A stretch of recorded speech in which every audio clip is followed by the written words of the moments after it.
ധന്യ, നേപ്പാളിലുണ്ടായ പെട്ടെന്ന് വന്ന അടിയന്തര രാഷ്ട്രീയ സാഹചര്യം നമ്മുടെ മുമ്പിലുള്ളതാണ്. അവിടെ ആ പ്രതിഷേധം ഉണ്ടായത് ഒരിക്കലും സ്വാഭാവികമല്ല. അത് ബാഹ്യ ശക്തികളുടെ പ്രേരണയിൽ ഉണ്ടായതാണെന്നുള്ളതാണ് നേപ്പാൾ ഭരണകൂടം അവിടുന്ന് ഇറങ്ങി പോകുന്നതിന് മുമ്പ് നേപ്പാൾ ഭരണകൂടം അല്ലെങ്കിൽ നേപ്പാൾ പ്രധാനമന്ത്രി KP ശർമ്മ ഒലി പറഞ്ഞത്. നമുക്ക് ബംഗ്ലാദേശിൻ്റെ അനുഭവം നമ്മുടെ മുമ്പിലുണ്ട്. ബംഗ്ലാദേശിൽ ആ ഭരണ അട്ടിമറി നടത്തിയത് അമേരിക്കൻ കുത്തകകൾ അല്ലെങ്കിൽ ഡീപ് സ്റ്റേറ്റ് ഇറങ്ങി കളിച്ചത് കൊണ്ടാണ് എന്നുള്ളത് നമുക്കറിയാം. ഇപ്പോൾ ഈ പറയുന്ന ഏഷ്യയിൽ ഇപ്പോൾ ഇന്ത്യയും ചൈനയും മാത്രമേ ഉള്ളെന്ന് തോന്നുന്നു സുരക്ഷിതമായ ഭരണകൂടം ഉള്ളത്. ചുറ്റിനും നടക്കുന്നതെല്ലാം ഭയങ്കര രസകരമായ സംഗതിയാണ്. ശ്രീലങ്കയിൽ ഭരണ അട്ടിമറി ഉണ്ടായി. പാകിസ്ഥാനിൽ ഇമ്രാൻഖാൻ മുൻ പ്രധാനമന്ത്രിക്ക് ഇപ്പോൾ ജയിലിലാണ് സ്ഥാനം. അവിടെ ഒരു പ്രധാനമന്ത്രി ഉണ്ടെങ്കിലും സൈന്യമാണ് കാര്യങ്ങൾ തീരുമാനിക്കുന്നത്. അഫ്ഗാനിസ്ഥാനിൽ അവിടെ അമേരിക്കയുടെ കീഴിലുണ്ടായ ഭരണകൂടം പോയി താലിബാൻ അധികാരത്തിൽ വന്നു. അതും ഒരു അസ്ഥിരമായ സർക്കാരാണ്. ബംഗ്ലാദേശിൽ ഷെയ്ഖ് ഹസീനയ്ക്ക് നിൽക്കാൻ പറ്റിയില്ല. അപ്പോഴും സുസ്ഥിരമായി ഇന്ത്യ നിൽക്കുന്നു. അല്ലെങ്കിൽ തൊട്ടപ്പുറത്ത് ചൈന, അത് പിന്നെ ഒരു ഏകാധിപത്യ സ്വഭാവമുള്ള രാഷ്ട്രമായതുകൊണ്ട്. അപ്പോൾ എന്താണ് നേപ്പാളിൽ നടന്നത്? അവിടെ ഈ വലിയ രീതിയിലുള്ളൊരു അട്ടിമറിക്ക് ഡീപ് സ്റ്റേറ്റ് ഇറങ്ങി കളിച്ചോ? അതിൽ ഇന്ത്യ എന്തെങ്കിലും ഇടപെടൽ നടത്തിയോ? അത് ആ ഒരു അട്ടിമറി ഒഴിവാക്കാനായിട്ട് എന്താണ് മനസ്സിലാക്കുന്നത്?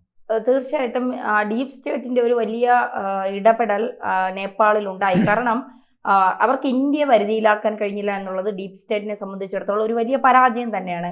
ഇപ്പോൾ ഇന്ത്യയിലെ ഭരണത്തെ അട്ടിമറിക്കാൻ തിരഞ്ഞെടുപ്പ് നടന്ന സമയത്ത് ഇവർ തയ്യാറെടുത്തു എന്നുള്ള വാർത്തകൾ പുറത്തു വന്നു. അത് അട്ടിമറിക്കുള്ള ശ്രമങ്ങൾ നടന്നിരുന്നു പലത്. അതായത് നമ്മുടെ കർഷക സമരം, സമരമൊക്കെ വലിയൊരു കലാപത്തിലേക്ക് പോകാതിരുന്ന എന്തോ ഭാഗ്യം കൊണ്ടാണ്. ഈ ചുവപ്പ് കോട്ടയടക്കം കൈയടക്കി അവിടെ ഇന്ത്യൻ പതാക വെക്കേണ്ട സ്ഥാനത്ത് ഖാലിസ്ഥാൻ പതാക ഉയർത്തിക്കൊണ്ട് ചെങ്കോട്ടയുടെ മുകളിൽ പിന്നെ ഉണ്ടായിരുന്നല്ലോ ഈ CAA ട്രാക്ടർ സമരം.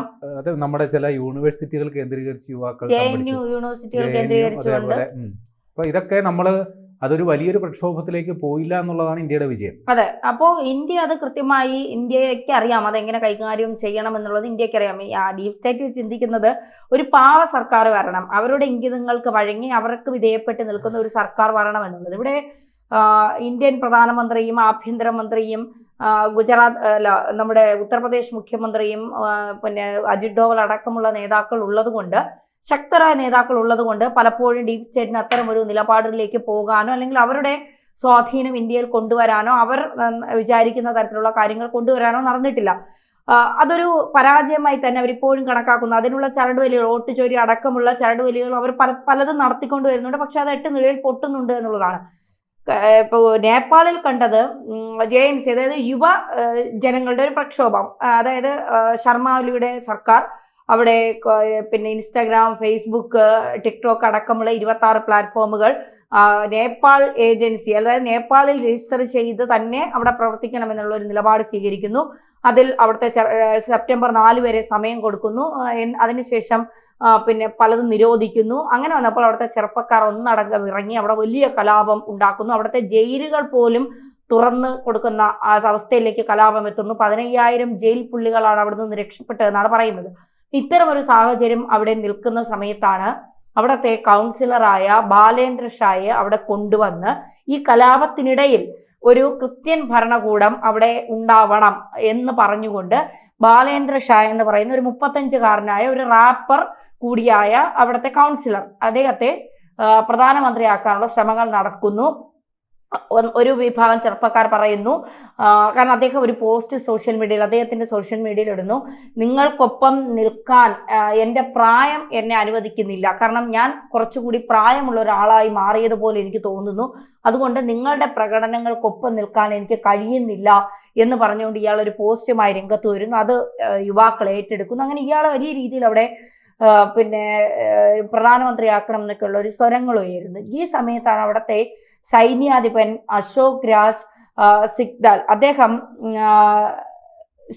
അദ്ദേഹത്തിന്റെ നേതൃത്വത്തിൽ അവിടെ ഒരു ചർച്ച നടക്കുന്നു. ആ ചർച്ചയുടെ പുറകുവശത്ത് അവിടെ നേരത്തെ ഭരിച്ചിരുന്ന രാജാവിന്റെ ചിത്രമാണ്. അതായത് നേപ്പാളിന്റെ ഔദ്യോഗിക ചിഹ്നമോ അല്ലെങ്കിൽ പാർട്ടി ചിഹ്നമോ അല്ലെങ്കിൽ മറ്റു നേതാക്കളുടെ ചിഹ്നമോ ഒന്നുമല്ല. അവിടെ നേപ്പാളിന്റെ നേരത്തെ ഉണ്ടായിരുന്ന വീരേന്ദ്ര രാജാവ് അദ്ദേഹത്തിന്റെ ചിത്രം വെച്ചുകൊണ്ടാണ് ഇദ്ദേഹം പിന്നെ ഈ ചർച്ചകൾ നടത്തുന്നത്. ചർച്ചയിൽ ഈ ബാലേന്ദ്ര ഷായെ അധികാരം ഏൽപ്പിക്കണം എന്നൊക്കെ പറഞ്ഞപ്പോൾ സൈന്യാധിപൻ ഒരു പിന്നെ നിലപാട് അല്ലെങ്കിൽ അദ്ദേഹത്തിന്റെ ഒരു അഭിപ്രായം പറയുന്നു, നേപ്പാളിലെ ആദ്യത്തെ ചീഫ് ജസ്റ്റിസായ ബനാറസ് ഹിന്ദു സർവകലാശാലയിൽ നിന്ന് ബിരുദം നേടി പുറത്തിറങ്ങിയ പല പിന്നെ കാര്യങ്ങളിലും കൃത്യമായ ഇടപെടലുകൾ നടത്തുന്ന മനുഷ്യാവകാശ പ്രവർത്തക കൂടിയായ സുശീല കാർക്കി എന്ന് പറയുന്ന വനിതാ ചീഫ് ജസ്റ്റിസിനെ നമുക്ക് ഇടക്കാല പ്രധാനമന്ത്രിയാക്കാം എന്ന് പറഞ്ഞുകൊണ്ട് രംഗത്തെത്തുന്നു. അപ്പോൾ ഈ റാപ്പർ ബാലേന്ദ്ര ഷായുടെ വിഷയത്തിൽ കുറെ ചെറുപ്പക്കാർക്ക് ചില സംശയങ്ങൾ തോന്നുകയും അവർ ഇതിൽ ഈ സുശീല കർക്കിയെ പ്രധാനമന്ത്രിയാക്കാം, ഇടക്കാല പ്രധാനമന്ത്രിയാക്കാം, ഇനിയൊരു തിരഞ്ഞെടുപ്പ് ഉണ്ടാവുന്നതുവരെ ഇവരെ പ്രധാനമന്ത്രിയാക്കാം എന്നുള്ള ഒരു നിലപാട് സ്വീകരിക്കുകയും 15 മണിക്കൂർ സൈനിക തലവന്മാരുമായും സൈന്യാധിപന്മാരുമായുള്ള ഒരു ചർച്ചയ്ക്ക് ശേഷം ഈ സുശീല കർക്കി തീരുമാനമെടുക്കുന്നു. ശരി, നിങ്ങളുടെ അഭിപ്രായം മാനിച്ച് ഞാൻ ഇവിടുത്തെ പ്രധാനമന്ത്രിയാകാം എന്ന് ഒരു തീരുമാനമെടുക്കുന്നു. ഇതിന് ഈ യോഗി ആദിത്യനാഥിനും അജിത് ഡോവലിനും ഈ നേപ്പാളിൽ വലിയ സ്വാധീനമുണ്ട്. ഈ നേരത്തെ ഉണ്ടായിരുന്ന നമ്മുടെ ശർമാലുയുടെ സർക്കാർ അതൊരു മാവോയിസ്റ്റ് സർക്കാർ എന്ന് തന്നെ പറയേണ്ടി വരും. കമ്മ്യൂണിസ്റ്റ് സർക്കാരിന് അപ്പുറം, അതായത് അവർ ഈ ചൈനയുടെ ഒരു പക്ഷപാതം കാണിച്ചുകൊണ്ട് അവിടെ അഴിമതിയുടെ വലിയ നീണ്ട നിര തന്നെ ഒരുക്കിക്കൊണ്ട് യുവാക്കളെ മുഴുവൻ തങ്ങളുടെ കാൽച്ചുവട്ടിലാക്കിക്കൊണ്ട് ജനങ്ങളെ മുഴുവൻ തങ്ങളുടെ കാൽച്ചുവട്ടിലാക്കിക്കൊണ്ട് അവിടുത്തെ ഈ പിന്നെ എന്താ പറയുക മുതലാളിമാരെയൊക്കെ നേരിട്ട് പോയി കഴുത്തറുത്ത് കൊല്ലുന്ന ഒരു രീതി, അത്തരത്തിലുള്ള രീതി സ്വീകരിക്കുന്ന ഒരു സർക്കാർ, അതായത് ഒരു അവകാശങ്ങളും ജനങ്ങൾക്ക് ഇല്ലാതെ എല്ലാ അവകാശങ്ങളും നിഷേധിക്കപ്പെട്ട ഒരു ജനമാണ് അവിടെ ഉണ്ടായിരുന്നത്. അവർ തെരുവിലിറങ്ങുമ്പോൾ ആ പ്രതിഷേധം നമുക്ക് കാണാൻ കഴിയും. അപ്പോൾ അവിടെ ഒരു പശുപതിനാഥ ക്ഷേത്രമുണ്ട്. ഈ ക്ഷേത്രത്തിനൊരു പ്രത്യേകതയുണ്ട്. നമ്മുടെ ഗുരുവായൂർ പോലെ അമുസ്ലിങ്ങളെ അല്ലെങ്കിൽ അഹിന്ദുക്കളെ പ്രവേശിപ്പിക്കില്ല ഈ ക്ഷേത്രത്തിൽ എന്നുള്ളതാണ്. നമ്മുടെ രാജീവ് ഗാന്ധി പ്രധാനമന്ത്രിയായിരുന്ന സമയത്ത് സോണിയാഗാന്ധിയുമായി ഈ ക്ഷേത്രത്തിലെത്തുന്നു. അപ്പോൾ സോണിയാഗാന്ധിയുമായി ഈ ക്ഷേത്രത്തിലെത്തിയപ്പോൾ ഈ ക്ഷേത്രത്തിലെ ഭാരവാഹികൾ പറയുന്നു, സോണിയാഗാന്ധിയെ ഈ ക്ഷേത്രത്തിൽ പ്രവേശിപ്പിക്കാൻ ഞങ്ങൾ അനുവദിക്കില്ല, കാരണം ക്ഷേത്രത്തിന്റെ നിയമം ഇങ്ങനെയാണ്. അങ്ങനെ സോണിയാഗാന്ധി പുറത്തു നിൽക്കുന്നു. അന്ന് അവിടെ രാജാവായിരുന്ന വീരേന്ദ്ര രാജാവിനോട് രാജീവ് ഗാന്ധിയും സോണിയാഗാന്ധിയും പോയി ഈ കാര്യം പറയുന്നു.